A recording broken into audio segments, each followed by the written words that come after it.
ரொம்ப சிம்பிளா சொல்லணும்னா, இயேசுவை உயிரோட எழுப்பின அந்த தேவன் உங்களுக்கு நலமான காரியங்களை செய்வாராக. அவ்வளவுதான். 2 வசனத்துல என்ன சொல்ல வராங்கன்னா, இயேசுவை உயிரோட எழுப்பினார்ல, நம்ம தேவன் இயேசுவை உயிரோட எழுப்பினார்ல, அதுக்கு எவ்வளவு பெரிய வல்லமை தேவைப்பட்டுச்சு. மரித்த அந்த இயேசுவை பாதாளத்திற்கு சென்று பிசாசை வென்று எல்லா மரண சாபம் எல்லாத்தையும் தோற்கடிச்சு ரெடியா இருக்கிற அந்த இயேசுவை உயிரோட எழுப்பின அதே வல்லமை இன்று உங்களுக்கு இருக்கிறது. எதற்காக? எல்லா நல்ல காரியங்களையும் செய்வதற்காக.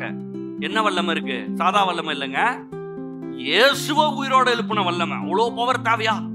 யோசிச்சு பாருங்க. 2000 வருஷம் ஒரு கதை பேசிட்டு இருக்கிறாங்க, ஒரு சம்பவத்தை, ஒரு சரித்திரத்தை 2ஆ பிரிச்ச இந்த காரியத்தை இயேசு உயிரோட எழுந்ததுதான் பெரிய விஷயமே. இன்னைக்கு இதை மறைக்கவே முடியாது. இது historical event, scientifically proven event.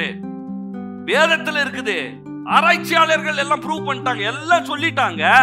இவ்வளோ பயங்கரமான வல்லமையினால உயிரோட எழுந்திருக்கிற இந்த காரியம், இதே வல்லமை இன்னைக்கு உங்களுக்கு இருக்குது. எதற்காக?